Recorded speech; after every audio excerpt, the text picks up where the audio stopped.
हाँ, last class में बच्चों हमने आ, ये बता दिया था कि कैसे हम लोग जीन बायोटेक में कौन कौन से स्टेप्स फॉलो करते हैं। उन स्टेप में मैंने आप लोगों को लगभग 7 या 8 स्टेप के आसपास बता दिया होगा, 7 बता दी होगी। 7 स्टेप में आपको बताया था कि कैसे हम रिकॉम्बिनेंट डीएनए बनाते हैं और उस रिकॉम्बिनेंट डीएनए को होस्ट में पहुंचाते हैं। इस रिकॉम्बिनेंट डीएनए को होस्ट में पहुंचाते टाइम आपको हमें बताता है कि दो मेथड होती है, डायरेक्ट और इनडायरेक्ट। इनडायरेक्ट उसको कहा जाता है जिसमें वेक्टर का यूज नहीं करना है। इनडायरेक्ट वो है तो जिसमें वेक्टर का यूज करना है, और डायरेक्ट वो होती है जिसमें वेक्टर का यूज नहीं करना है। अब बच्चों डायरेक्ट में बिना वेक्टर के भी आज के टाइम पे हम जीन पहुंचा सकते हैं। मैं आप लोगों को जीन ट्रांसफर के कुछ तरीके बैक्टीरिया, प्लांट और एनिमल के अंदर समझाता हूं। इसी में सबसे पहला तरीका जीन ट्रांसफर इन बैक्टीरिया। हम बच्चों ये इनडायरेक्ट तरीके समझ रहे। इनडायरेक्ट मेथड में सबसे पहला जीन ट्रांसफर इन बैक्टीरिया, कि बैक्टीरिया के अंदर जीन को ट्रांसफर कैसे किया जाता है। अच्छा, बैक्टीरिया में जो जीन ट्रांसफर की प्रोसेस होती है, इससे रिलेटेड मैं एक डायग्राम यहां बना रहा हूं, जल्दी से इसको बना लीजिएगा।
जिस बच्चे को ऑनलाइन में स्क्रीन नहीं दिख रही है वो अपने आप को रिफ्रेश करें, यहाँ से सब बच्चों के लिए ओके है।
हो गया complete.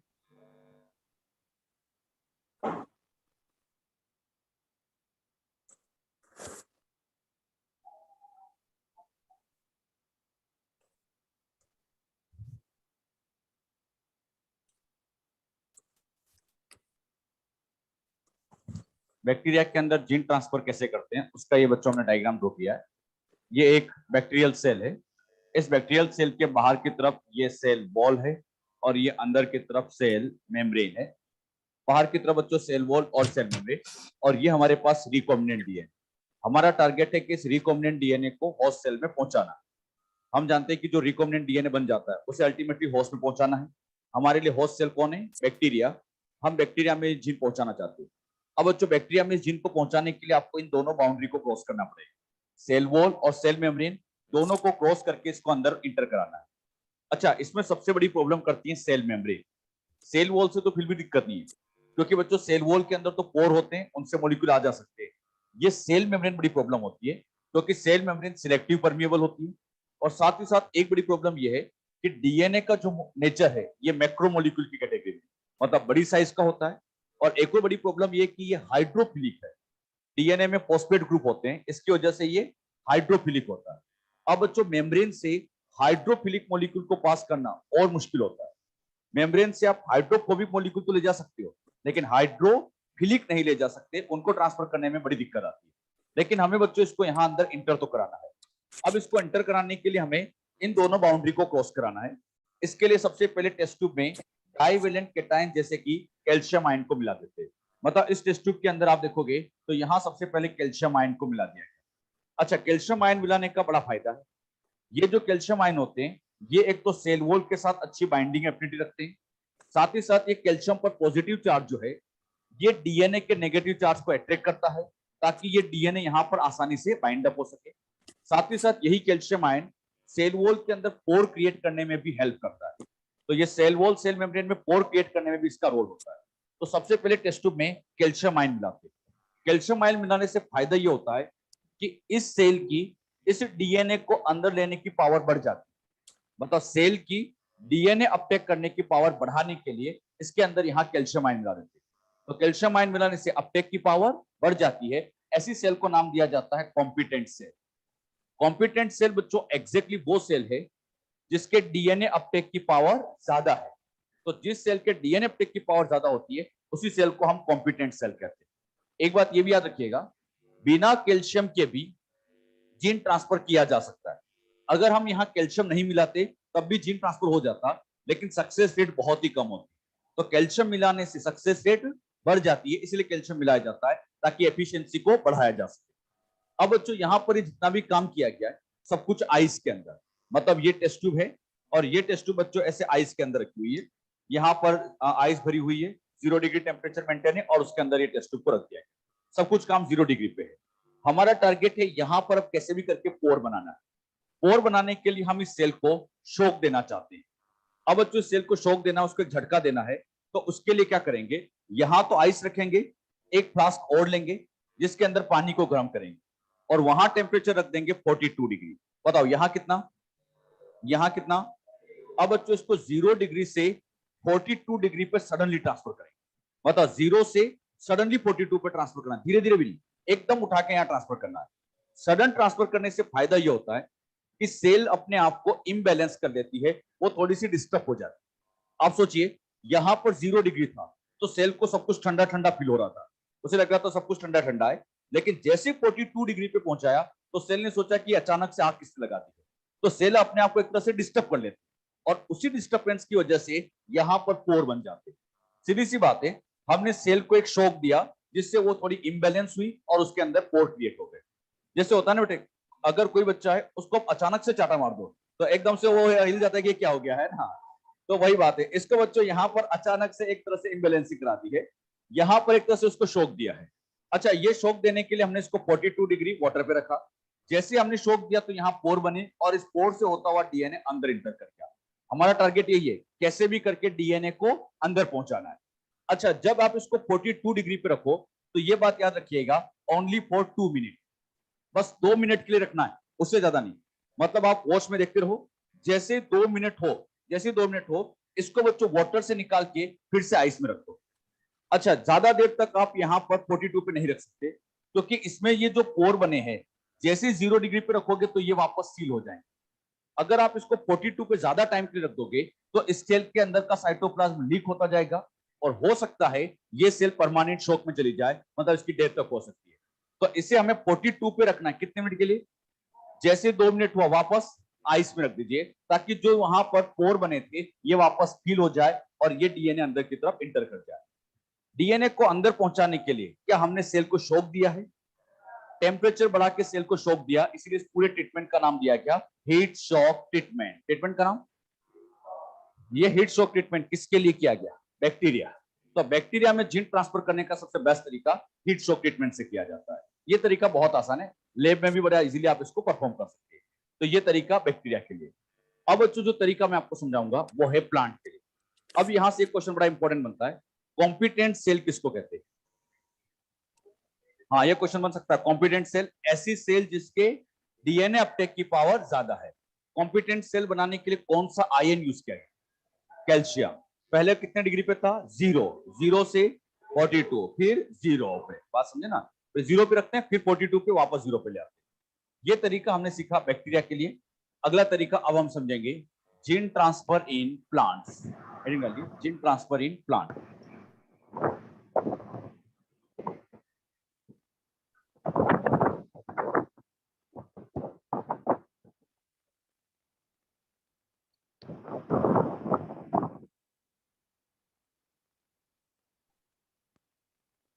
Gene transfer in plant by using bacteria. Gene transfer in plant, plant में हम जीन ट्रांसफर कर रहे हैं बाय यूजिंग बैक्टीरिया। हम बैक्टीरिया का यूज करते हैं, बैक्टीरिया की मदद से हम जीन पहुंचाएंगे। अच्छा, ये जो बैक्टीरिया यूज किए जाते हैं ये बेसिकली दो है, ये दोनों बैक्टीरिया वेरी इंपॉर्टेंट। इसमें पहला आता है एग्रोबैक्टीरियम ट्यूमीफेसिएंस।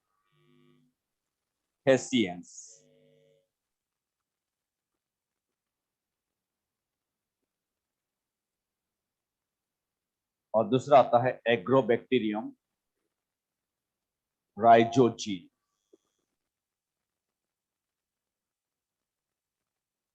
एक है एग्रोबैक्टीरियम ट्यूबिफेसियंस, दूसरा है एग्रोबैक्टीरियम राइजोजी। इस बैक्टीरिया में क्लाइन लिखना, this bacteria have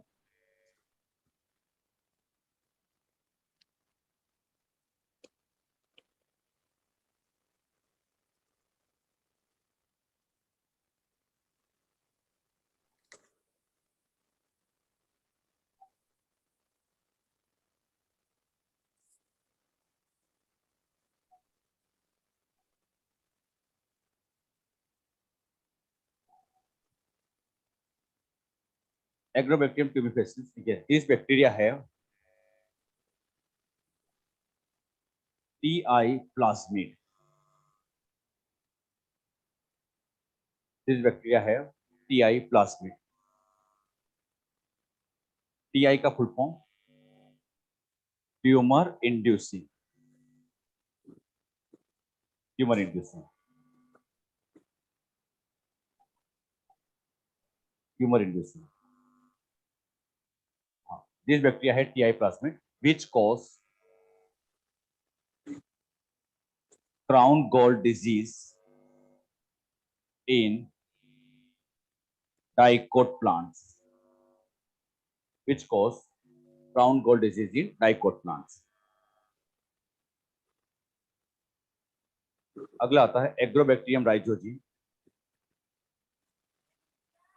this bacteria है आरआई प्लाज्मिड। दिस बैक्टीरिया है आरआई प्लाज्मिड। आरआई का full form root inducing which cause hairy root disease in dicot plants, which cause hairy root disease in dicot plants. इनसे related जो मैं diagram बना रहा हूं, पहले डायग्राम बना।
ध्यान दीजिए बच्चे का, दो बैक्टीरिया होते हैं, एक तो होता है एग्रोबैक्टीरियम ट्यूमिफेसियंस और एक होता है एग्रोबैक्टीरियम राइजोजीन। और ये दोनों बैक्टीरिया प्लांट के अंदर जीन ट्रांसफर करने में काम आते हैं। अब बात आती है प्लांट में जीन कैसे ट्रांसफर करते हैं, क्या प्रोसेस होती है। सबसे पहले तो ये ध्यान रखना है कि ये दोनों ही बैक्टीरिया सॉइल के अंदर प्रेजेंट होते हैं। जैसे मान लीजिए बच्चों, यहाँ पर ये बैक्टीरिया है, प्लांट सॉइल के अंदर ग्रो कर रहा है और इसी के अंदर ये एग्रोबैक्टीरियम ट्यूमिफेसियंस ये बैक्टीरिया प्रेजेंट होता है। याद रखना ये बैक्टीरिया कहाँ मिलता है, सॉइल, सॉइल के अंदर प्रेजेंट होता है। अब प्लांट में कहीं पर ऐसे कट लग गया, प्लांट में कहीं पे वुंड हो गई, चोट लग गई, तो जहां पर ये वुंड होता है वहां से केमिकल रिलीज होता है जिसका नाम है एसिटोसिरिंगोन। एक केमिकल रिलीज होता है जिसका नाम है एसिटोसिरिंगोन। ये एसिटोसिरिंगोन क्या करता है, इन बैक्टीरिया को यहाँ पर मूव कराता है। मतलब इस एसिटोसिरिंगोन यहाँ रिलीज हुआ और इसी केमिकल की वजह से ये बैक्टीरिया यहाँ आते हैं। जहां पर चोट हुई जगह एग्रोबैक्टीरियम ट्यूबिफेसियंस बैक्टीरिया आ जाता है और आने के बाद यहाँ पर ये जितनी भी प्लांट सेल है, ये कुछ ऐसा करता है कि इन प्लांट सेल में ऑक्सिन साइटोकाइनिन का लेवल बढ़ने लगता है। अच्छा, प्लांट सेल में वैसे ऑक्सिन साइटोकाइनिन होता है, लेकिन ये उसके लेवल को और बढ़ा देता है। ऑक्सिन साइटोकाइनिन के लेवल बढ़ने की वजह से यहाँ पर प्लांट सेल अनकंट्रोल डिवाइड करने लगती है। और जब ये अनकंट्रोल डिवीजन हो जाता है तो इसी से प्लांट में एक ट्यूमर बनता है और इस ट्यूमर वाली डिजीज को कहा जाता है क्राउन गॉल। क्राउन गॉल एक तरह का कैंसर ही है, बस प्लांट का जो कैंसर है उसे बच्चों हम क्राउन गॉल डिजीज के नाम से जान रहे हैं। अच्छा, ये क्राउन गॉल डिजीज बेसिकली कौन कराता है, एग्रोबैक्टीरियम ट्यूबिफेसियंस। बात आती है इसने ये डिजीज कैसे कराई। मैं आप लोगों को बच्चों ये डिजीज समझाऊंगा, फिर आप लोग अपना साइंटिफिक दिमाग यूज करना और मुझे बताना कि ये कैसे जीन को ट्रांसफर करा सकता है। मैं आपको डिजीज समझाता हूँ। ये एग्रोबैक्टीरियम ट्यूबिफेसियंस है। इस एग्रोबैक्टीरियम ट्यूबिफेसियंस का यहाँ पर ये आपको जो दिखाई दे रहा है ये इसका मेन डीएनए। इस मेन डीएनए के अलावा जो डीएनए होता है उसे आप सभी जानते हो प्लाज्मिड कहते हैं। मेन डीएनए के अलावा दूसरा क्या कहलाता है, प्लाज्मिड। तो ये बच्चों यहाँ पर प्लाज्मिड है। इस प्लाज्मिड के अंदर आप सभी जानते हैं एक तो स्पेशल साइट होती है, नाम बोलो, ओआरआई साइट। ओआरआई क्यों चाहिए, रेप्लिकेशन करने के लिए। अच्छा, यहाँ पे इस ओआरआई साइट के अलावा एक स्पेशल डीएनए होता है जिसका नाम है टीडीएनए। टी का एग्जैक्ट मतलब transfer, T for transfer. Transfer DNA बच्चों नाम इसलिए दिया जाता है क्योंकि यही पार्ट, ये टीडीएनए वाला पार्ट यहां से अलग होता है और प्लांट में ट्रांसफर होता है। एक बात ये बहुत अच्छे सुन लेना, कभी भी पूरा प्लाज्मिड प्लांट में नहीं जाता, उस प्लाज्मिड का एक छोटा पार्ट जाता है और प्लाज्मिड का एक छोटा पार्ट क्या कहलाता है, टीडीएनए। और यही टीडीएनए प्लांट में एंटर करता है। एक बार फिर बोलता हूं, क्या पूरा प्लांट, पूरा बैक्टीरिया प्लांट में जाता है, नहीं, उसका एक छोटा सा पार्ट, नाम बोलो उसका टीडीएनए। अब इस टीडीएनए की खासियत ये होती है कि इसके अंदर एक स्पेशल जीन पाई जाती है जिसे बच्चों टीआई जीन के नाम से लिखा जाता है। टीआई का फुल फॉर्म होता है ट्यूमर इंड्यूसिंग। तो इसके अंदर ट्यूमर इंड्यूसिंग जीन प्रेजेंट होती है जो कि ट्यूमर कोस कराती है। अच्छा, इस ट्यूमर को कोस कराने में एक स्पेशल जीन और हेल्प करती है जिसका नाम है वीर जीन। वीर का मतलब वायरुलेंट। अब हुआ क्या, जैसे बच्चों ये एसिटोसिरिंगोन केमिकल रिलीज होता है, यही जाकर इस वीर जीन को एक्सप्रेस करा देता है। अच्छा, वीर जीन में यहां पर ऐसे कई सारी जीन होती है, जैसे A B C D E, ऐसे कई सारी वीर जीन होती है। अब ये वीर जीन जब यहाँ इसका एक्सप्रेशन कराती है तो इसके एक्सप्रेशन की वजह से यहाँ बनता है आरएनए और आरएनए से बनते हैं प्रोटीन। ऐसे ए से प्रोटीन, बी से प्रोटीन, सी से प्रोटीन, कई सारे प्रोटीन्स बनाए जाते हैं। अब इनमें से ये प्रोटीन सबसे पहले क्या करते हैं, इस टीडीएनए का रेप्लिकेशन कराते हैं। बात को बहुत ध्यान सुनना, ओआरआई साइड से तो पूरा डीएनए रेप्लिकेट कर जाता है, लेकिन हम चाहते हैं कि केवल टीडीएनए का ही रेप्लिकेशन हो, तो ये वीरजीन कराती है। तो वीरजीन का पहला काम टीडीएनए का ही रेप्लिकेशन कराती है और इसका रेप्लिकेशन कराने के बाद इसका एक पार्ट यहां से अलग हो जाता है। अच्छा, ये जो पार्ट मैंने आपके सामने बनाया है, क्या ये टीडीएनए है? अब ये टीडीएनए यहां से मूव करता है और प्लांट में जाता है। प्लांट में इसको पहुंचाने वाला भी वीर जीन ही है। मतलब सारा काम वीर जीन के कंट्रोल में होता है। तो वीर जीन टीडीएनए की एक कॉपी बनाता है, फिर यही टीडीएनए प्लांट के अंदर ट्रांसफर करता है। अब प्लांट के अंदर आप देखोगे ये प्लांट का मेन डीएनए आपको दिख रहा है। इस प्लांट के मेन डीएनए में इसी वीर जीन के प्रोडक्ट यहां पर एक कट लगाते हैं और कट लगाने के बाद इस टीडीएनए को यहां पर इंटीग्रेट करा देते हैं, यहां पर टीडीएनए को ऐसे जोड़ देते हैं। तो ये टीडीएनए को यहां जोड़ने का काम भी देखा जाए तो ये वीर जीन ही कराती है। मतलब सारा का सारा काम वीर जीन के कंट्रोल में है। क्या करता है एक बार फिर समझना, वीर जीन ने टीडीएनए का रेप्लिकेशन किया, उसकी कॉपी बनाई, उसकी बच्चों एक कॉपी उन्होंने प्लांट पे पहुंचाई, और प्लांट में केवल पहुंचाई नहीं, प्लांट के मेन डीएनए में इंटीग्रेट कर दिया। अच्छा, मेन डीएनए में जोड़ने से बड़ा फायदा होता है। जरा सोचिए, क्या इस टीडीएनए में ओआरआई साइट है? सोचो अच्छे से, क्या टीडीएनए में ओआरआई साइट है? तो जब ये यहां चला जाएगा तो यहां रेप्लिकेट कैसे करेगा?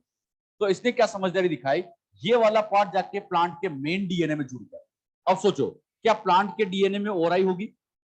अब यहां से जैसे रेप्लिकेशन चालू होगा तो क्या इसका भी रेप्लिकेशन हो जाएगा? तो मुझे बताइए, मेन डीएनए में इंटीग्रेट क्यों होता है? ताकि इस प्लांट की ओआरआई का यूज करके ये भी रेप्लिकेट हो जाए, रेप्लिकेशन करने की सीधी बात। तो आपसे मैं आज बार बार ये पूछूंगा कि जो भी हम डिजायर्ड जीन डालते हैं, मेन डीएनए में जुड़ना जरूरी है। बताओ, मेन डीएनए में इंटीग्रेट होना क्यों जरूरी है?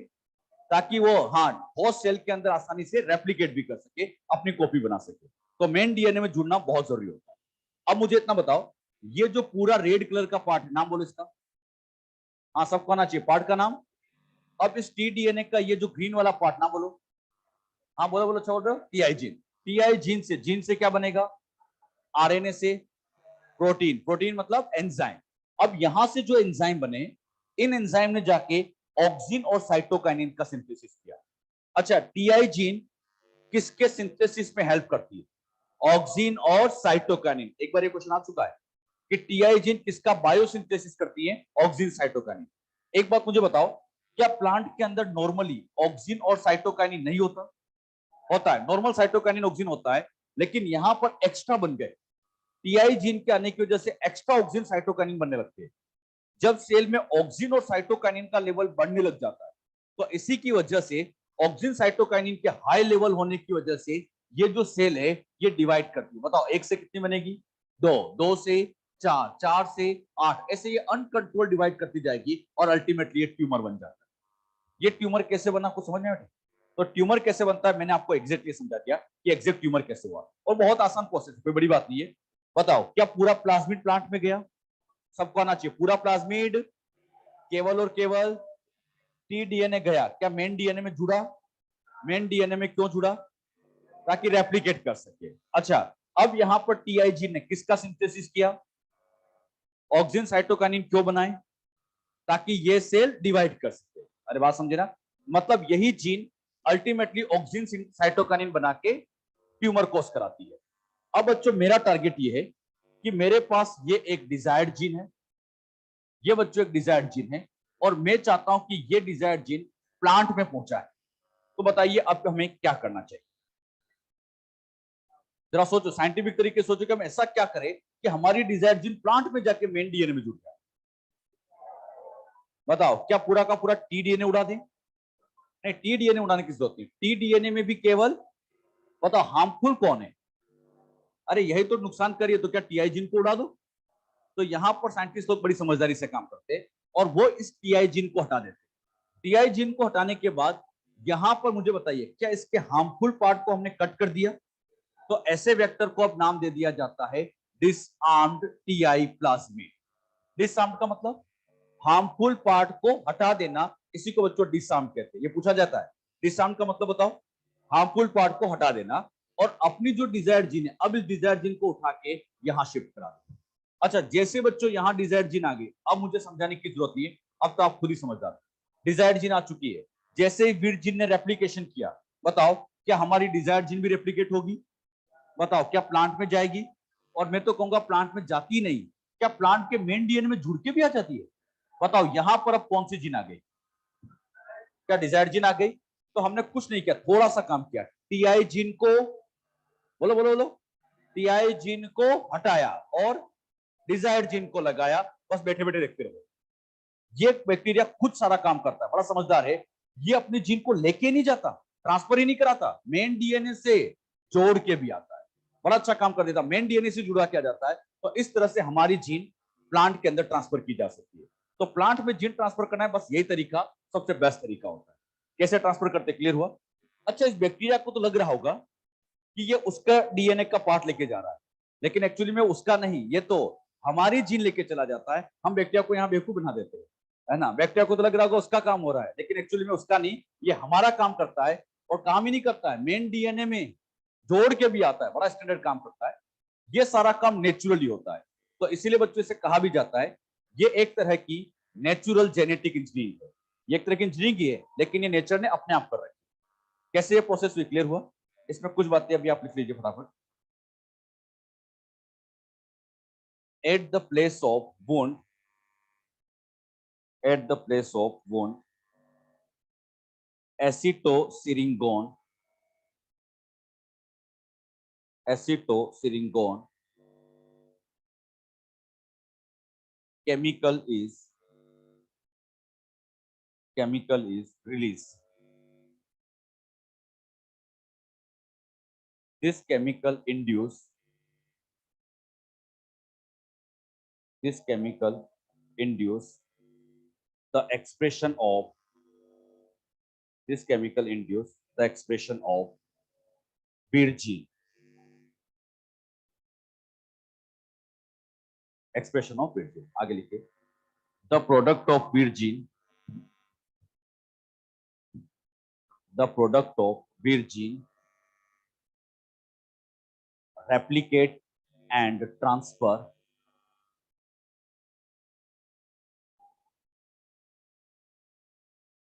replicate and transfer tDNA, replicate and transfer tDNA into dicot plant.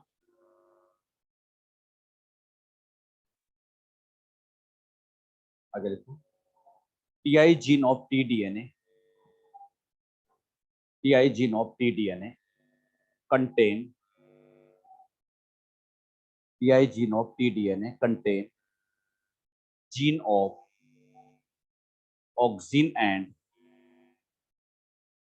cytokinin synthesis. Auxin and cytokinin synthesis. आगे the harmful TI gene removed from the plasmid. Harmful TI gene removed from the plasmid. Now this plasmid is known as disarmed TI plasmid. Disarmed TI plasmid. आगे लिखो, at the place of TI gene, at the place of TI gene, desired gene is inserted. Desired gene is inserted. Now desired gene transfer in. Now desired gene transfer in plant. Now desired gene transfer in plant along with tDNA. Now desired gene transfer in plant along with the tDNA, and it integrated into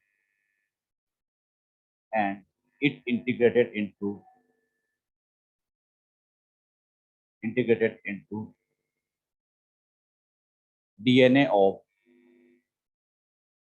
plant cell, and it integrated into DNA of plant cell. तो plant में बच्चों gene transfer कैसे किया जाता है, ये पूरी process मैंने आपको समझाया कि प्लांट में एग्जैक्टली जीन का ट्रांसफर कैसे किया। समझ गए ना? बहुत आसान तरीका है, टीआई जीन को हटाओ और डिजायर जीन को लगाओ, सारा काम हो जाता है। नेक्स्ट आता है जीन ट्रांसफर का अगला तरीका, और वो है एनिमल।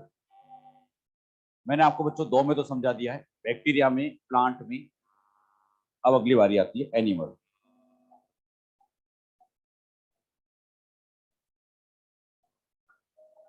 क्या वीर? हाँ हाँ वीर, मतलब इस हार्मफुल जीन को तो पहुंचाता है।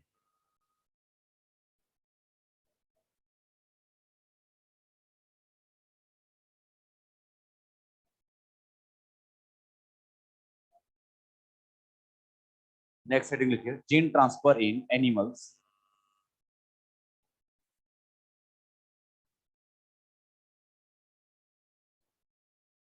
एनिमल में हमें जीन ट्रांसफर करना है, जीन ट्रांसफर इन एनिमल्स। वेरी वेरी कॉम्प्लिकेटेड, बहुत मुश्किल है। एनिमल में जीन पहुंचाना और मुश्किल होता है। अब समझिएगा, मान लीजिए बच्चों आपके पास ये पेरेंट्स है, दोनों ही किसी ऑटोसोमल रिसेसिव डिजीज के कैरियर है। कैरियर है मतलब इनका जीनोटाइप मैंने लिख दिया ए स्मॉल। अच्छा, कैरियर क्या हमेशा नॉर्मल होते हैं? अरे पहले बताता था मैं, कैरियर कैसे होते हैं? नॉर्मल। अब यहां पर इन दोनों पेरेंट्स के जो बच्चा होगा, क्या वो अफेक्टेड आ सकता है? अफेक्टेड आने के चांस बोलो। 1/4, 25%। अब मान लीजिए इनका अफेक्टेड बच्चा ही पैदा हुआ। जैसे बच्चों ये अफेक्टेड बच्चा पैदा हुआ, क्या ये जेनेटिक अफेक्ट है? ये नॉर्मल में नहीं, ये जेनेटिकली अफेक्ट है। इसका कोई ट्रीटमेंट नहीं होता। जेनेटिक डिजीज का ट्रीटमेंट नहीं हो सकता। लेकिन आप चाहते हैं कि इसको ठीक करें, तो इसको ठीक करने का एक तरीका ये होता है कि इसके अंदर जो अच्छी वाली जीन है, यहाँ तो इसके अंदर बेकार जीन है, लेकिन जो जीन अच्छी वाली थी, डिजीज की अच्छी वाली जीन थी, उस अच्छी वाली जीन को इसके अंदर ट्रांसफर करें। अच्छी वाली जीन को ऐसे ट्रांसफर करना, इसी को बच्चों हम जीन थेरेपी कहते हैं। अब जीन थेरेपी से पर्सन ठीक तो हो जाता है, लेकिन 100% ठीक नहीं होता। कहने की मेरी इतनी बात है कि एक बार अगर बच्चा पैदा हो गया और फिर आप जीन ट्रांसफर करोगे, ये 100% सक्सेसफुल नहीं होता, क्योंकि ये जीन उसकी हर सेल में नहीं जा सकती। आप पर्टिकुलर ऑर्गन में पहुंचा सकते हो, लेकिन इसकी पूरी बॉडी में नहीं पहुंचा सकते। अब इस प्रॉब्लम को सोल्व आउट कैसे करें? अगर आपको पता है कि पेरेंट्स कैरियर है, बच्चा अफेक्टेड हो सकता है, तो ऐसे पेरेंट्स को एडवाइस दी जाती है कि आप यहाँ पर बच्चा जो पैदा करें, इसमें पहले इन विट्रो फर्टिलाइजेशन किया जाए। अच्छा, इन विट्रो फर्टिलाइजेशन का मतलब टेस्ट ट्यूब के अंदर मेल गैमिट और फीमेल गैमिट का फर्टिलाइज करो और इनके फर्टिलाइजेशन से बना दो यहाँ पर जाइगोट। सबसे पहले इन विट्रो जाइगोट बनाओ, और इन विट्रो जाइगोट बनाने के बाद जो भी अच्छी वाली जीन है, जो भी अच्छी वाली जीन है, तो उस अच्छी वाली जीन को अब इसके अंदर ट्रांसफर करा दो। अच्छा, जीन कहां पहुंचा देंगे? जाइगोट में। और जाइगोट में पहुंचाने से फायदा ये, अच्छा एक बात तो ध्यान रखना है, केवल पहुंचाने से काम नहीं चलाना है, हमें इसके मेन डीएनए में जोड़ना भी जरूरी है। ये मैं बार बार क्यों फोकस कर रहा हूं कि मेन डीएनए में जुड़ना चाहिए? हाँ, ताकि ये मेन डीएनए के साथ साथ ये भी रेप्लिकेट करती जाए, बाकी की सेल में भी चलती जाए। अब मान लीजिए जाइगोट बना, इस जाइगोट में डिवीजन हुआ, बताओ एक से कितनी सेल बनी? दो। क्या इन दोनों सेल में डिजायर्ड जीन आएगी? अच्छा, दो से फिर कितना बनेगा? चार, चार से आठ, आठ से, इस तरह से बच्चों एम्ब्रियो का डेवलपमेंट होता जाएगा। और फाइनली अब जो बच्चा पैदा होगा, तो मुझे बताओ इस बच्चे में हमारी डिजायर्ड जीन कहां होगी? हर एक सेल में। तो क्या इस बार ये सक्सेसफुल हो सकता है? तो बताइए, जीन ट्रांसफर कब सक्सेसफुल हुआ? बच्चा पैदा हो गया उसके बाद? नहीं, ये पहले ही ट्रांसफर कर देना चाहिए। और कब कर देना चाहिए? जाइगोट में या अर्ली एम्ब्रियोनिक स्टेज में। तो बड़ा इंपॉर्टेंट पॉइंट, एनिमल में जीन ट्रांसफर कब सक्सेसफुल माना जाता है? जब जाइगोटिक या अर्ली एम्ब्रियोनिक स्टेज में ट्रांसफर कर दोगे, तभी सक्सेसफुल होगा। अब बात आती है इसमें जीन कैसे पहुंचा है। एनिमल सेल में जीन पहुंचाने के हमारे पास दो तरीके हैं। या तो बच्चों हम वेक्टर का यूज करें, या फिर डायरेक्ट भी पहुंचा सकते हैं। अच्छा, अगर हम वेक्टर यूज करना चाहते, तो आप लोगों को उस वेक्टर का नाम याद होना चाहिए। एनिमल में जीन पहुंचाना सबको याद होना चाहिए, रेट्रोवायरस। और अच्छे से लिखू तो डिसआर्म्ड रेट्रोवायरस। मैंने डिसआर्म शब्द क्यों जोड़ दिया? हाँ, उसके जो भी हार्मफुल पार्ट था उसको भी कट कर देंगे, ताकि वो डिजीज ना कर पाए। और जहां हार्मफुल पार्ट था वहीं पे अपनी डिजायर्ड जीन जोड़ेंगे। अच्छा, दूसरा तरीका होता है डायरेक्ट। और डायरेक्ट के अंदर हम लगाते हैं माइक्रो इंजेक्शन। मतलब यहां सेल को एक इंजेक्शन लगाएंगे, उससे जीन पहुंचाएंगे। तो एनिमल में जीन पहुंचाने के कितने तरीके हो गए? दो तरीके। पहला, वेक्टर का यूज करो जैसे रिट्रोवायरस, और दूसरा माइक्रो इंजेक्शन से। क्लियर? अब ये माइक्रो इंजेक्शन वगैरह कैसे यूज किए जाते हैं, उनको मैं और अच्छे से डिटेल में बताऊंगा। पहले एक दो बातें लिख लो। इन animals, in animals, gene transfer is in animals gene transfer is completely successful. In animals gene transfer is completely successful when gene enter into completely successful when gene enter into zygotic or early embryonic stage. Gene enter into zygotic or early embryonic stage. इसमें दो method है। पहला, direct. दो method है, पहला कौन सा बच्चों? डायरेक्ट। बताओ वेक्टर यूज करना है नहीं करना? नहीं करना। डायरेक्ट में लिख दो माइक्रो इंजेक्शन, और दूसरा by using vector, by using vector.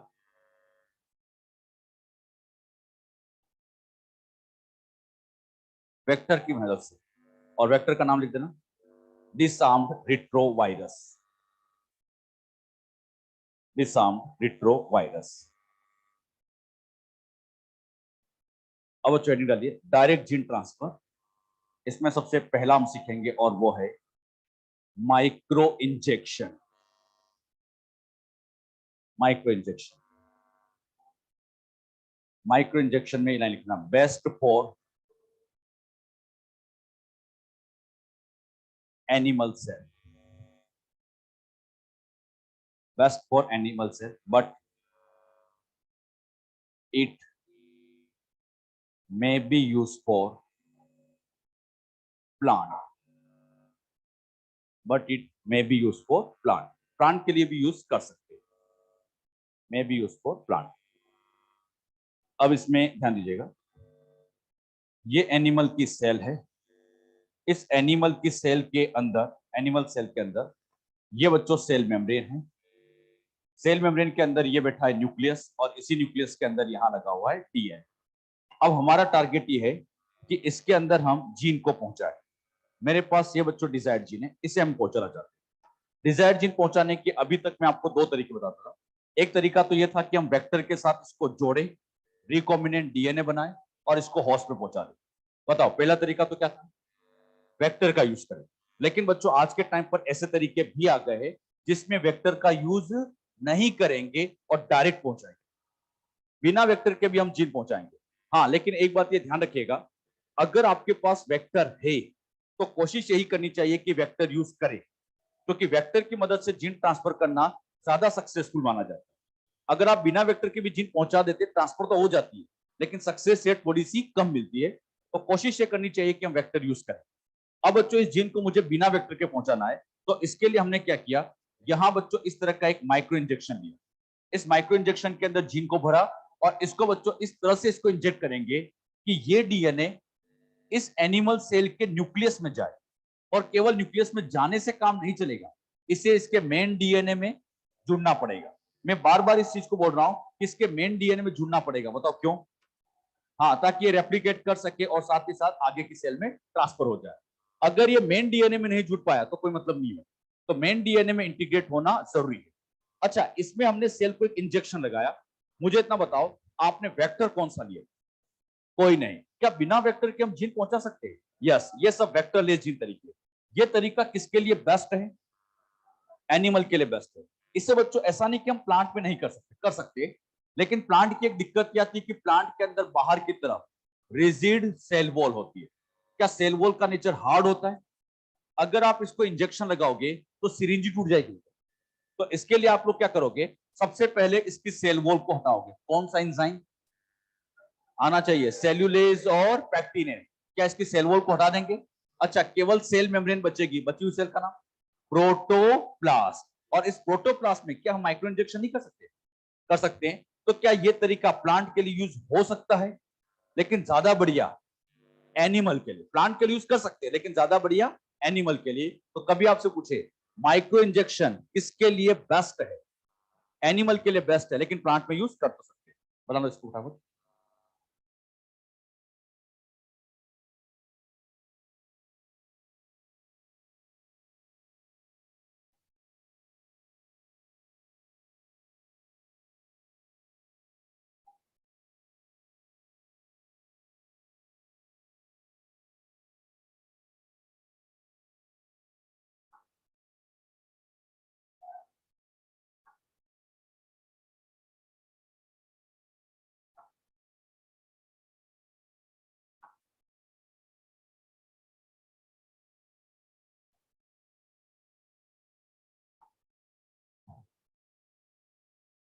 Second तरीका आता है इलेक्ट्रोपोरेशन।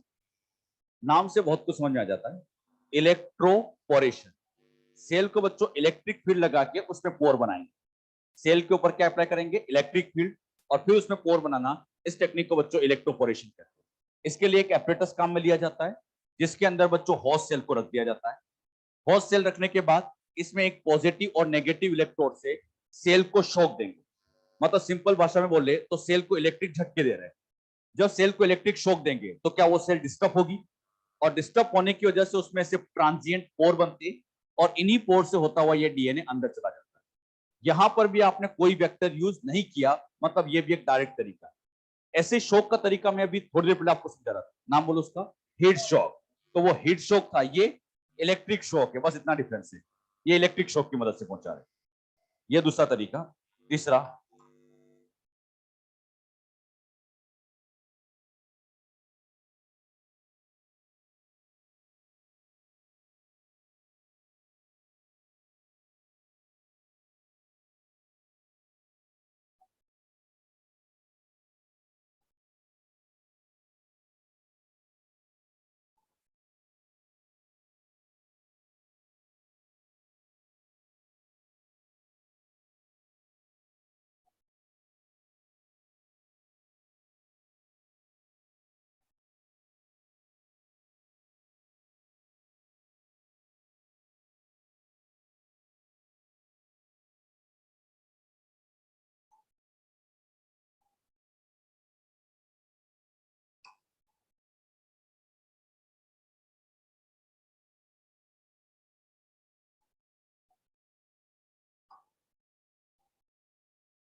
अगला तरीका आता है, इस मेथड को कहा जाता है जीन गन, पार्टिकल गन या बायोलिस्टिक मेथड। अच्छा, जीन गन मेथड की खास बात ये होती है, ये method plant best for plant. इसको बच्चों इंपॉर्टेंट टिक कर लेना। एक तो इसको इंपॉर्टेंट टिक कर लेना, माइक्रो इंजेक्शन को, और एक इसको, ये दो बहुत इंपॉर्टेंट है। आपकी एनसीईआरटी में दो ही लिखी है, तो कम से कम ये दो तो अच्छे से याद होना चाहिए। अच्छा, जीन गन मेथड में किया क्या जाता है, हम बच्चों जीन को हाई स्पीड से ट्रांसफर करेंगे। इसके लिए बच्चों हम क्या करेंगे, जीन लेंगे और उसे हाई स्पीड से फेंकेंगे एक तरह से। अब बच्चों जीन को अगर मैं ऐसे पकड़ के हाई स्पीड से फेंकूंगा, वो तो हवा में उड़ जाएगी। अरे वो तो बहुत हल्की होती है, डीएनए तो है। अब हमें इसको कहीं ना कहीं हाई स्पीड से फेंकना है, तो इसे किसी सॉलिड मीडियम के साथ इसको कोटेट करना पड़ेगा। तो जीन को यहां पर हम क्या करते हैं, ऐसे गोल्ड के साथ या टंगस्टन के साथ ऐसे कोटिंग कर देते हैं। मतलब जीन की किसके साथ कोटिंग कर देते हैं? गोल्ड। गोल्ड मतलब जीन को सोना पहना देते हैं।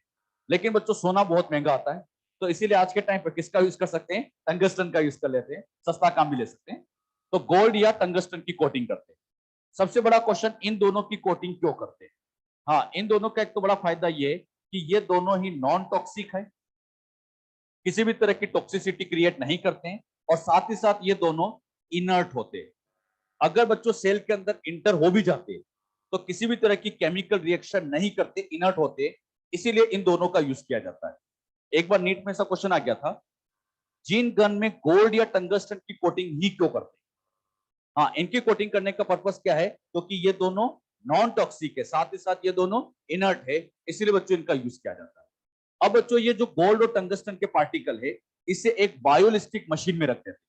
ऐसी एक मशीन आती है, उस मशीन के अंदर इसको रखा जाता है। इस मशीन के अंदर गोल्ड या टंगस्टन के पार्टिकल रख दिए, और अब इसको हाई स्पीड से एस्केलेट कराते हैं। मतलब इस चेंबर को ऐसे हाई स्पीड से नीचे पहुंचाते हैं। नीचे जब ये जाएगा तो यहां पर एक प्लेट लगी होती है। इस प्लेट पर ये जो ऊपर का पार्ट है, ये वाला पार्ट तो रुक जाता है, और ये गोल्ड और टंगस्टन के पार्टिकल हाई स्पीड से सेल के अंदर इंटर करते हैं। मतलब इसको हाई स्पीड से, गोली की रफ्तार से इसको ट्रांसफर कराते हैं। लेकिन बच्चों स्पीड ऐसी होनी चाहिए कि बस ये सेल के अंदर ही पहुंचे। इतनी हाई स्पीड भी नहीं होनी चाहिए कि हाँ ये बाहर ही निकल जाए, है ना। इस तरह से स्पीड को मेंटेन किया जाता है कि बस ये सेल के अंदर पहुंच जाए। अच्छा, इस तरीके में हमने कौन सा वेक्टर लिया? कोई नहीं। क्या बिना वेक्टर के पहुंचा रहे? और यहाँ पे हाई स्पीड से पहुंचा रहे, बुलेट की स्पीड से पहुंचा रहे, गन से पहुंचा रहे, इसलिए टेक्निक का नाम जीन गन। इसे जीन गन, और जो मशीन काम में लेते हैं उसका नाम बायोलिस्टिक, इसलिए इसको बायोलिस्टिक मेथड भी कहा जाता है। अगला तरीका,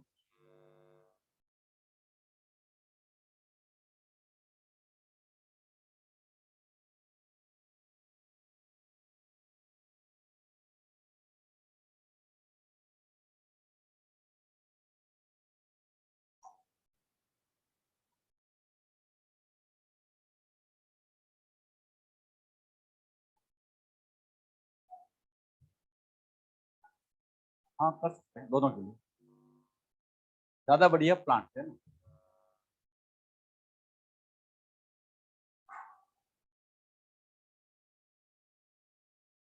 chemical mediate gene transfer.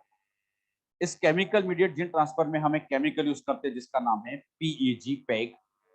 Peg का फुल फॉर्म होता है poly ethylene glycol. Poly ethylene glycol का यूज किया जाता है। अच्छा, इसके लिए क्या किया जाता है, एक बच्चों से चेंबर ले लिया जाता है, उसके अंदर यहाँ पर ऐसे पॉलीथाइलिन ग्लाइकोल का सॉल्यूशन भर देते हैं। ये जो सॉल्यूशन भरा हुआ है ये पीईजी का है, पेग का सॉल्यूशन है, और यहीं पर डिजायर्ड जीन को इसके अंदर रख देते हैं। फिर बच्चों जो होस्ट सेल है वो यहाँ रख देते हैं। जब ये पेग के सॉल्यूशन के अंदर होस्ट सेल को रख देते हैं तो ये पेग ऐसा कुछ करता है कि इस सेल वॉल के अंदर, मेम्ब्रेन के अंदर ऐसे पोर क्रिएट करता है, और उन्हीं पोर से होता हुआ डीएनए अंदर चला जाता है।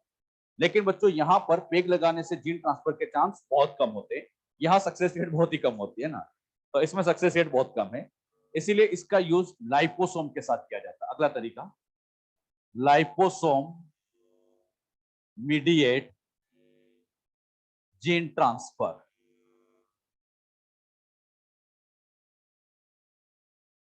अच्छा, एक बार ये पूछा गया था कि जीन ट्रांसफर करने में कौन सा केमिकल यूज कर सकते हैं, पॉलीइथाइलिन ग्लाइकोल। अगला आता है लाइपोसोम। लाइपोसोम बच्चों स्मॉल लिपिड वेसाइकल होती है, छोटी छोटी लिपिड की वेसाइकल है, या कह सकते हो छोटे छोटे लिपिड के बेग होते हैं। अच्छा, यहाँ पे बच्चों आपको समझाने के लिए ये मैंने लाइपोसोम की स्ट्रक्चर बना दी है। ये लाइपोसोम है, ये बच्चों यहाँ पर ऐसे मेम्ब्रेन से कवर्ड होता है, ये मेम्ब्रेन से कवर्ड है। यहाँ पे इस तरह से ये मेम्ब्रेन रहती है, और इसी मेम्ब्रेन के अंदर यहाँ पर अपने डिजायर्ड जीन को रख दिया जाता है। ये जो बेग लाइक स्ट्रक्चर बनी है, इसी बेग लाइक स्ट्रक्चर का नाम बोलूं लाइपोसोम। कभी आपसे पूछे लाइपोसोम क्या है, तो स्मॉल बेग लाइक स्ट्रक्चर। अब बच्चों यहाँ पर सिखाने के लिए ये मैंने सेल मेम्ब्रेन को ले लिया, ये एनिमल की सेल मेम्ब्रेन। इस सेल मेम्ब्रेन के अंदर भी यहाँ पर भी ऐसे फॉस्फोलिपिड की बाइलेयर होती है, ऐसे फॉस्फोलिपिड की बाइलेयर।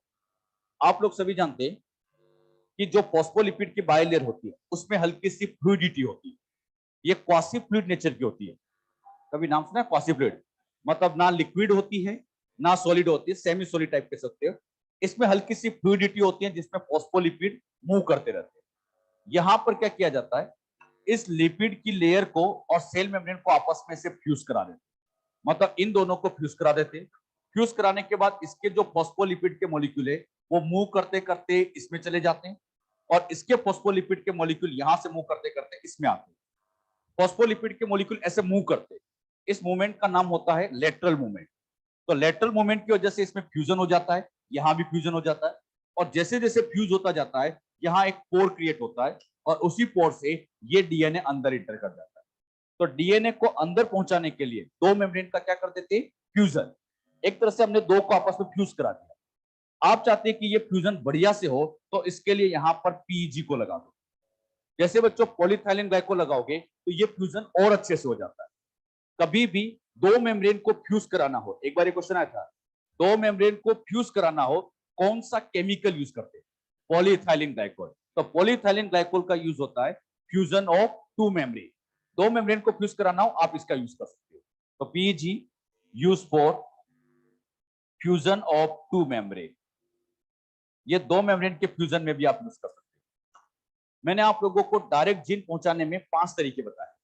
इन 5 में पहला बताया था माइक्रो इंजेक्शन, दूसरा बताया इलेक्ट्रोपोरेशन, तीसरा जीन गन, चौथा केमिकल, और पांचवा लाइपोसोम। इन 5 तरीके में से मैं फिर कहूंगा याद दो अच्छे से कर लेना, दो अच्छे से कर लेना। कौन कौन सा, माइक्रो इंजेक्शन और जीन गन, तो एनसीईआरटी में दो ही लिखे हैं। हाँ, एक बार बस इस पेक का नाम जरूर पूछ लिया गया था कि दो मेम्ब्रेन को फ्यूज करते टाइम कौन सा केमिकल यूज करते हैं, तो पीईजी का यूज किया जाता है।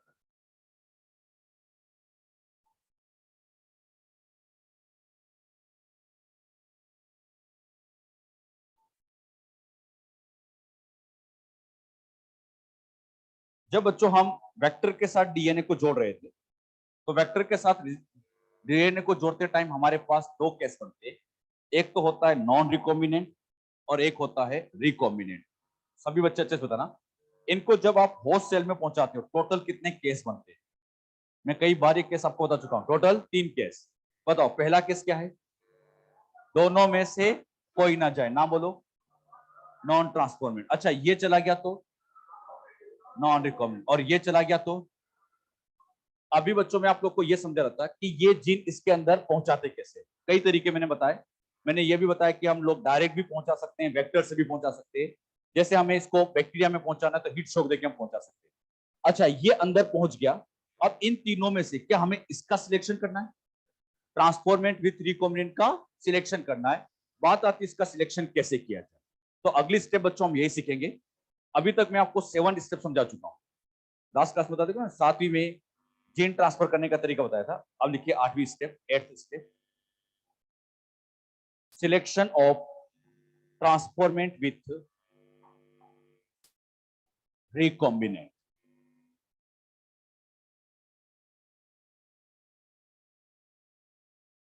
Selection of transformant with recombinant.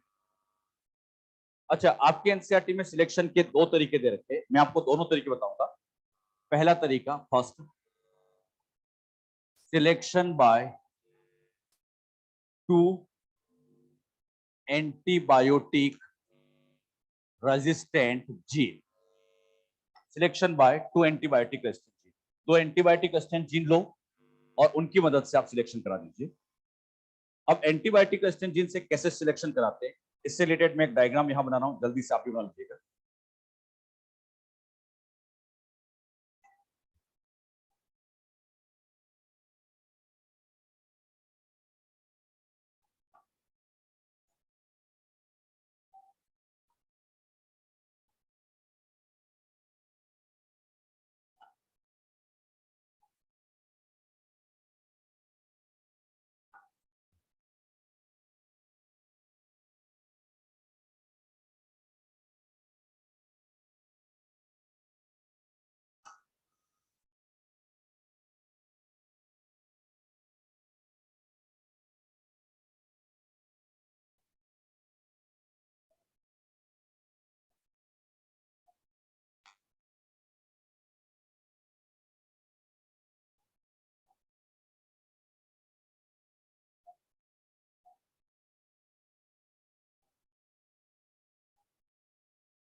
ध्यान दीजिए बच्चों, अभी ये कंप्लीट नहीं है, पहले समझ लो।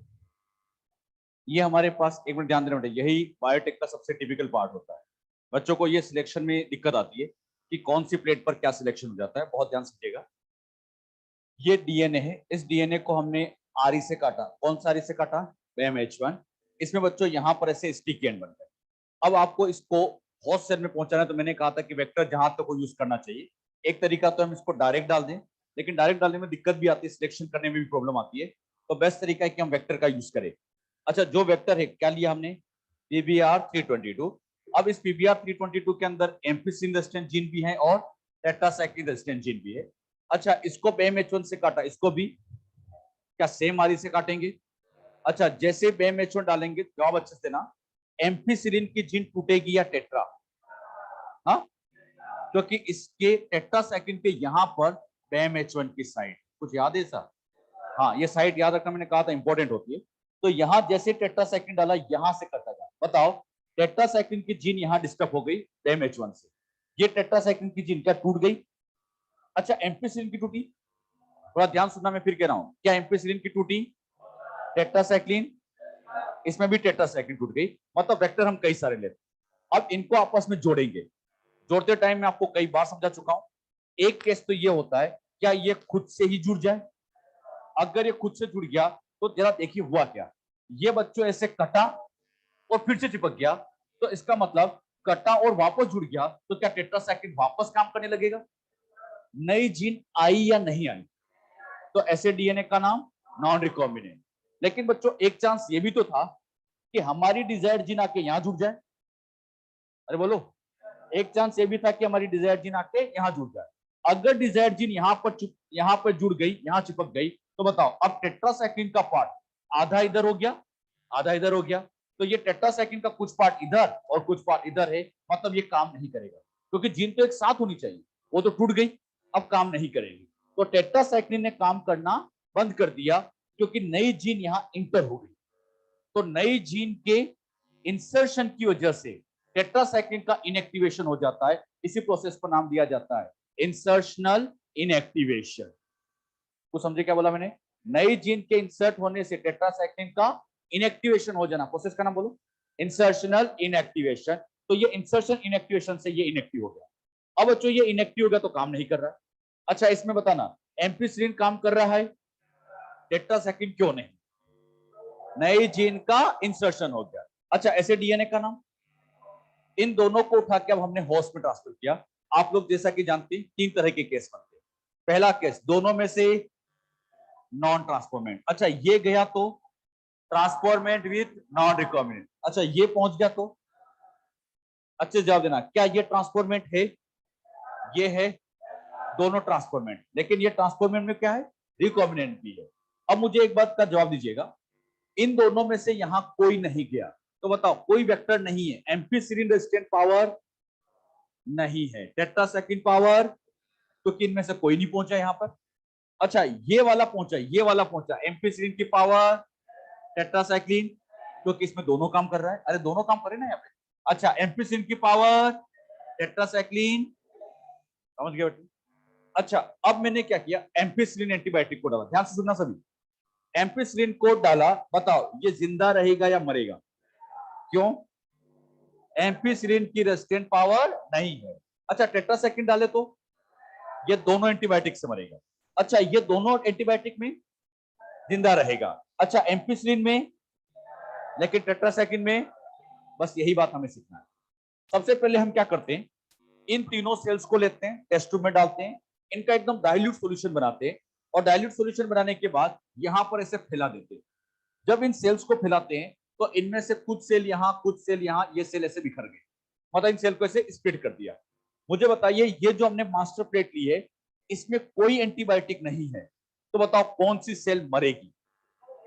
कोई भी मरेगी नहीं, क्योंकि एंटीबायोटिक नहीं है। मारने वाला कौन है? एंटीबायोटिक। अरे बीमार हो जाते हैं हम तो डॉक्टर कहते हैं ना एंटीबायोटिक खा लो, एंटीबायोटिक बैक्टीरिया को मारती है। अच्छा, इसमें एंटीबायोटिक नहीं है, तो इन तीनों में से कोई नहीं मरा, और इसने बच्चों यहां डिवाइड किया और इसने अपनी कॉलोनी बनाई। एक जैसी सेल ये डिवाइड करती जा रही है, अपनी कॉलोनी तैयार। इसने भी अपनी कॉलोनी तैयार कर ली, और इसने भी बच्चों अपनी कॉलोनी तैयार कर ली। यहाँ कोई सेल नहीं मरी, सबने अच्छी अच्छी अपनी कॉलोनी बनाई। अब हम क्या करते, इस मास्टर प्लेट का रेप्लिका प्लेट बनाते। रेप्लिका प्लेट बनाते टाइम आपको क्या करना है, दो अलग अलग प्लेट लेना है। एक प्लेट में तो भर दो एम्पिसिलिन एंटीबायोटिक, एक में भर दो टेट्रासाइक्लिन। अच्छा, इसमें एंटीबायोटिक है या नहीं है? इसमें क्या है, इसमें एम्पिसिलिन भरी हुई है और इसमें टेट्रासाइक्लिन भरी हुई है। अब बच्चों एक कॉटन का क्लॉथ लेते हैं और क्लॉथ लेने के बाद इसको हल्के हाथ से प्रेस करते हैं, जोर से नहीं, बिल्कुल हल्के हाथ से प्रेस करेंगे, जिससे बच्चों इसकी कुछ सेल यहां चिपक जाए, यहां चिपक जाए, यहां चिपक जाए, और इसको एज सच हाथ हिलानी चाहिए, एज सच उठा के यहां शिफ्ट करना।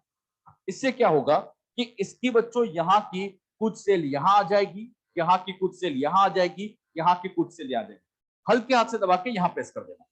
सेम एज इसका हम यहां पर भी करेंगे, तो यहां पर भी ऐसे सेल को ट्रांसफर कर देना। अब एक बात का जवाब देना, ये सेल, ये सेल, ये सेल अलग या सेम? ये और ये, तो क्या हमने इसकी जस्ट कॉपी कर दी? ये कॉपी करना क्या कहलाता है? रेप्लिका। हमने इस प्लेट का रेप्लिका बना दिया। अब बच्चों हुआ क्या, यहां पर क्या रखी हुई है? हाँ, सीखने की बात तो अब आएगी। यहां पर क्या रखी है? तो एम्पिसिलिन क्या बैक्टीरिया को मारती है? लेकिन उसी को मारेगी जिसके पास एम्पिसिलिन की जीन ना हो। अब बताना, इसके पास एम्पिसिलिन की जीन है या नहीं है? इसके पास। अच्छा, यहां पर मैं देखता हूं कि ये सेल मर जाती है और इसने बच्चों अपनी कॉलोनी बना ली, और इसने भी डिवाइड करके अपनी कॉलोनी बना ली, मतलब मरी ही नहीं। अच्छा, ये मर गई और ये दोनों सरवाइव कर गई। अच्छा, ये सरवाइव क्यों कर गई? एम्पिसिलिन की रेजिस्टेंट पावर, मतलब एम्पिसिलिन से बच गई क्योंकि रेजिस्टेंट पावर है। क्या एम्पिसिलिन की रेजिस्टेंट पावर इन दोनों के पास है? मतलब ये बोलो ट्रांसफॉर्मेंट नॉन ट्रांसफॉर्मेंट, ये वाला। तो ये जो ग्रो कर गया, नाम बोलो।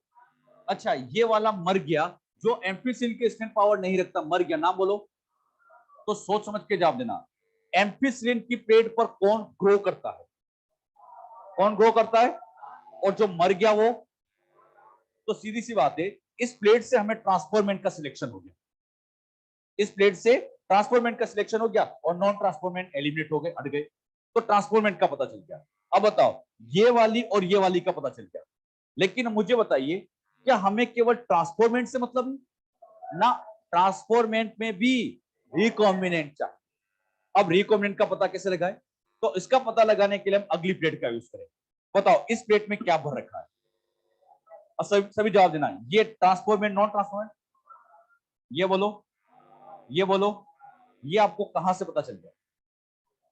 एम्पिसिलिन से हमें पता चल गया कि ये नॉन ट्रांसफॉर्मेंट है, ये दोनों ट्रांसफॉर्मेंट। अब जरा ध्यान देना, दिमाग लगाना। बताइए, ये नॉन ट्रांसफॉर्मेंट में टेट्रासाइक्लिन रेजिस्टेंट पावर, तो बताओ ये यहां जिंदा रहेगा, मरेगा? तो नॉन ट्रांसफॉर्मेंट दोनों पे मर जाता है। अरे कुछ समझे? नॉन ट्रांसफॉर्मेंट दोनों पे मर जाता है। ये तो यहां पे मर गया। अब मैं देखता हूं कि थोड़े टाइम बाद ये सेल अपनी कॉलोनी बनाती भी दिखती है, ये जिंदा रहती है और कॉलोनी बना लेती है, लेकिन हम ये नोटिस करते हैं ये सेल यहां मर जाती है। अब यहां पे समझ गए? बताओ, जो यहां पे मर गया, इसमें टेट्रासाइक्लिन रेजिस्टेंट पावर, बताओ किस ट्रांसफॉर्मेंट में वो पावर नहीं है? टेट्रासाइक्लिन रेजिस्टेंट पावर, तो ये कौन सा है? तो इसका मतलब जो मर गया वो रिकॉम्बिनेंट।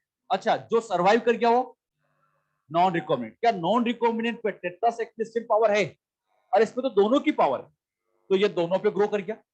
और ये वाले पर एम्पिसिलिन की पावर है, इसमें तो ग्रो कर गया, लेकिन इस पे मर गया। अब यहाँ पे जो रिकॉम्बिनेंट था, देखा जाए तो वो मर जाता है। अब बच्चों के दिमाग में खतरनाक क्वेश्चन आता है कि सर, जो हमारे लिए काम का था, अरे काम का तो रिकॉम्बिनेंट ही है, जो काम का था वही आपने मार दिया। हाँ, क्या मास्टर प्लेट से ले सकते हैं? ठीक है, यहां पे मर गया, कोई बात नहीं, लेकिन ये सेल कौन सी? अरे रिकॉम्बिनेंट वही तो है ये, अरे उसी का तो हमने कॉपी किया था। बताओ ये कौन सी है? Transformant with. तो अब इसको यहां से उठाएंगे और अगली प्लेट पे ग्रो करा के इसकी नंबर बढ़ा देंगे। ठीक है, यहां मर गया, लेकिन हम यहां से ले सकते हैं, क्यों ना आप यहां से भी ले सकते हैं। अरे बात समझ में बेटे? तो मुझे बताओ, यहां से एग्जैक्टली क्या आपको रिकॉम्बिनेंट का पता चला? ठीक है, रिकॉम्बिनेंट मर गया, लेकिन पता यहीं से चला, तो इसीलिए हम इसका करते सिलेक्शन ऑफ रिकॉम्बिनेंट। बच्चे कहते हैं सर रिकॉम्बिनेंट तो मर गया, कैसे सिलेक्शन किया? अरे ठीक है, मर गया, लेकिन आइडिया तो यहीं से लगा ना। अरे बात समझ में? किस प्लेट से किसका आइडिया लगता है? क्लियर हुआ सबको? एग्जाम में यहां से जब क्वेश्चन आएगा खतरनाक ही बनेगा। मैं फिर कह रहा हूं क्वेश्चन टिपिकली बनेगा, बच्चे उल्टा ही करके आएंगे आंसर। किस प्लेट से किसका सिलेक्शन हुआ अच्छे से बताना। एम्फिसिलिन से ट्रांसफॉर्मेंट और टेट्रासाइक्लिन से रिकॉम्बिनेंट। अब आप इसको ऐसे समझ सकते हो, यहां पर इनएक्टिवेशन एम्फिसिलिन का हुआ या टेट्रासाइक्लिन किसका? तो जिसका इनएक्टिवेशन होता है उससे रिकॉम्बिनेंट का पता चलता है। क्या बोला, कुछ समझे? जिसका इनएक्टिवेशन होता है उससे रिकॉम्बिनेंट का पता चलता है। अब बच्चों अगर मान लीजिए उन्होंने क्वेश्चन थोड़ा सा टिपिकल बनाने की सोच ली, बना सकते बिल्कुल हो, क्योंकि बायोटेक से आजकल क्वेश्चन एक हाथ टिपिकल बन रहा है। वो कभी कैसा क्वेश्चन बना सकते हैं, वो क्या करेंगे कि इसको BMH1 से नहीं काटेंगे और इसको काट देंगे PST फर्स्ट से। हाँ, PST फर्स्ट से काटा, कौन टूटेगा? तो एम्फिसिलिन टूटेगा, तो क्या नई जीन यहां जुड़ेगी? तो इसका हो जाएगा इनएक्टिवेशन। जिसका इनएक्टिवेशन होता है उससे रिकॉम्बिनेंट, मतलब ये उल्टा हो जाएगा। अरे बात समझे ना? एक बार फिर पूछूंगा, PST से काटने पर रिकॉम्बिनेंट का पता एम्फिसिलिन से और ट्रांसफॉर्मेंट का पता टेट्रासाइक्लिन से लगाए। अरे बात समझ में नहीं? तो ये कभी कभी ऐसा क्वेश्चन वो दे सकते हैं। वैसे एनसीईआरटी में जो कट किया है वो BMH1 वाला है। एनसीईआरटी ने सिखा रखा है वो BMH1 वाला सिखा रखा है, लेकिन हो सकता है वो क्वेश्चन थोड़ा घुमा दे, ट्विस्ट कर दे, तो अपने को घूमने की जरूरत नहीं है, बिल्कुल तरीके से सोचना है। कंसेप्ट क्या कहता है? जिसका इनएक्टिवेशन उसका रिकॉम्बिनेशन।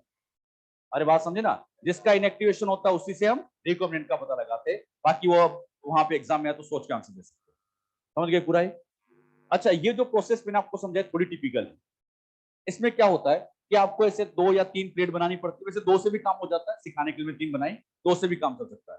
साथ ही साथ एक और आप लोगों को ऐसा रेप्लिका बनाना पड़ता है। मैंने कहा था रेप्लिका बनाते टाइम ऐसे बच्चों आपका हाथ मूव नहीं करना चाहिए, क्योंकि हाथ मूव कर गया तो गलत कॉलोनी सिलेक्ट हो जाएगी। तो इसीलिए ये जो तरीका है थोड़ा मुश्किलदायक है, क्योंकि ज्यादा प्लेट बनानी पड़ती है, गलत कॉलोनी सिलेक्ट होने के चांस ज्यादा है।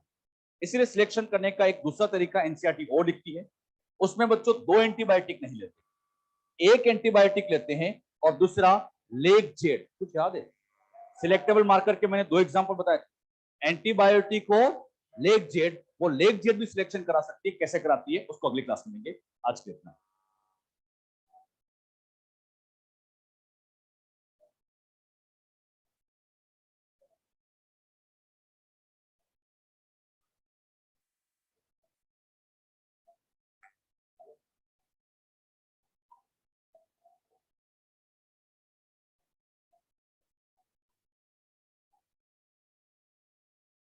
Okay, thank you.